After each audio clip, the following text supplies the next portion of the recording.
Jones. Yeah, Jerry Jones just revealed this week, and there's a documentary series that Netflix has put out. Jerry Jones revealed that he's a cancer survivor, that he had very serious stage 4 cancer that spread in 2010, underwent some experimental treatments, and by virtue of the doctors and injections and diet, he is cancer-free, which is absolutely amazing. It's quite a story. So as much as you may not like Jerry, his mode of operation, his need to always be in the spotlight, he went through a trial that a lot of people would never volunteer to go through. He suffered through cancer, and is a cancer survivor. So that story's kind of grabbed everybody in a bit of a surprise. Rams, this Matthew Stafford story is not going away. Matthew Stafford's not practiced yet, and we're now 3.5 weeks into preseason camp. And again, he threw last Saturday, threw 68 passes in practice, a passing drill only in the Saturday morning.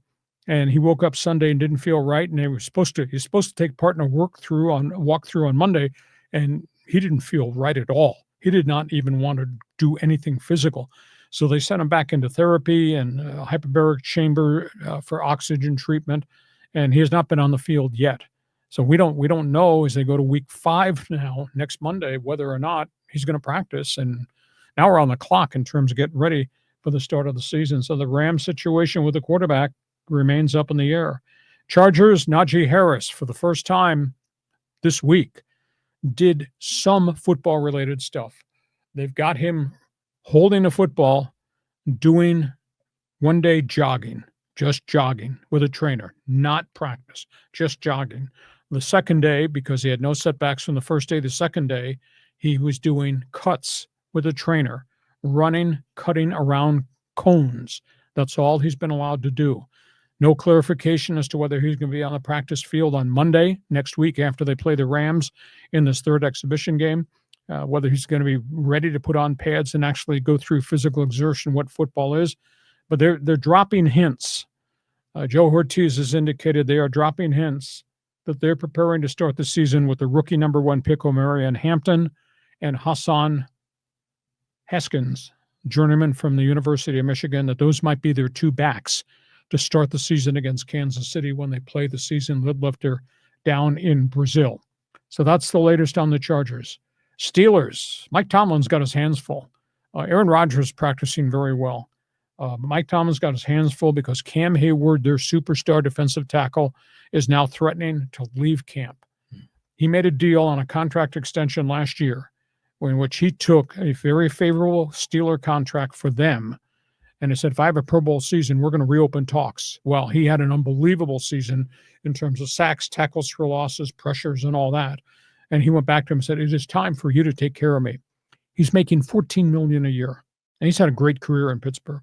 He's the 36th highest paid defensive lineman in the league. You know, he doesn't want $41 million, but he wants a bump up to $25 to $30 million on a short-term contract. And so far, they've not made any progress whatsoever. Now he's threatening to say, I will walk away and I won't be here for the start of the season unless you follow through with the promise that we had agreed upon when I took a favorable contract to help you last year. If I had bet on myself and had a good year, you would take care of me. So that's a big issue there. In Cleveland, I thought he deserved to play this weekend. He's not. Shadur Sanders is hurt. He got an oblique injury yesterday. So he's not going to play this weekend against the Eagles. They still don't know about Dylan Gabriel. He's had a hamstring. Gabriel has practiced, and there's theory if he could hold up in practice, he would play this weekend against the Philadelphia Eagles. But here, everybody that I canvassed with back in Cleveland is of the opinion the kid hung in there. Kid made a bunch of plays. Kid made a bunch of bad plays too, but he just needs snaps and reps at live fire to continue to grow. But at this point now, does not look like he can play because of this oblique injury that just kind of came out of nowhere. Raiders, a lot of people looking sideways at Pete Carroll. Now, he's brought in a ton of street free agents. Some of the people that he's brought in are really questionable characters. Some of the people were good football players. Anyhow, he signed Jamal Adams, former safety with the Jets, was in Seattle, had some good years there, and then they got rid of him. A lot of junk off the field. And he also signed Devin White, who was a star linebacker for a couple of years in Tampa, and really fell into disfavor. And a couple of anonymous coaches have dropped hints. They don't understand what Pete Carroll's doing, because when the going gets tough, you want the best citizens you can have to help you get through the tough times. And they just question why Pete Carroll is bringing in, quote, dirtbags to try to fix his roster, making reference to Jamal Adams and obviously Devin White. So Raiders are trying to fill some holes on their back seven on defense. These guys have had good seasons. These guys have had a lot of problems, which is why these guys got bounced out of the NFL. And the final one is what's going on with the Washington Commanders, Washington Redskins. This is a really intriguing story. The NFL's had a really bad day, had 2 bad days in a row in court. John Gruden, as you remember, lost his job because he sent emails to Washington Redskin official. They were terrible emails, racial slurs, stuff about women, stuff about Roger Goodell. Anyhow, those emails got leaked. This was all part of the discovery of the whole Daniel Snyder lawsuit. Somehow the Gruden emails got out there, got public. Gruden was forced out of his job with the Raiders. He has filed a defamation lawsuit against Roger Goodell and the NFL for intentionally leaking this stuff. So anyhow, there's a bylaw in the NFL that if you have a contract dispute, you're an employee, you have a contract dispute, and it can't be solved, it goes to arbitration. The arbitrator is Roger Goodell. Oh. So John Gruden's lawyers say, no, this does not make sense. Conflict of interest. Oh, you think? Yeah. The second thing is, when the emails got leaked, Gruden was no longer an employee. Emails were sent when Gruden was at ESPN. Oh. So they're saying this is a non-NFL incident. It came from a guy on TV who sent an email. This is not an employee of an NFL team, so it doesn't fall under the arbitration venue. So this thing has gone through the different courts, and it went to the Nevada Supreme Court. And the Nevada judge looked at it, ruled on it, and said it's unconscionable for anything in the NFL to be decided by Roger Goodell in arbitration because he's biased on behalf of the other owners. Of course. So the judge ruled he has a right to take this lawsuit to court. Yeah. Lawsuit will go on. NFL is about now to file and go to the Supreme Court to ask them if they will hold a hearing and put back in place the fact that the collective bargaining agreement says Roger Goodell will be the arbitrator in any contractual dispute. I don't think he's got a leg to stand on, but that's one item, the Gruden story. And then today, right before noon, remember Brian Flores? Oh, yeah. Longtime defensive coordinator, former head coach. He filed a racial discrimination lawsuit against Roger Goodell, the NFL, over the bogus interviews for black coaching candidates. Yeah, it's a dog and pony show. Yeah, exactly. Brian Flores and 3 other assistant coaches are all named in this lawsuit against Roger Goodell for this dog and pony show. Well, the NFL tried to fight that whole case, and they went back to the judges and said this needs to go to arbitration. Today, a New York appeals judge ruled, no.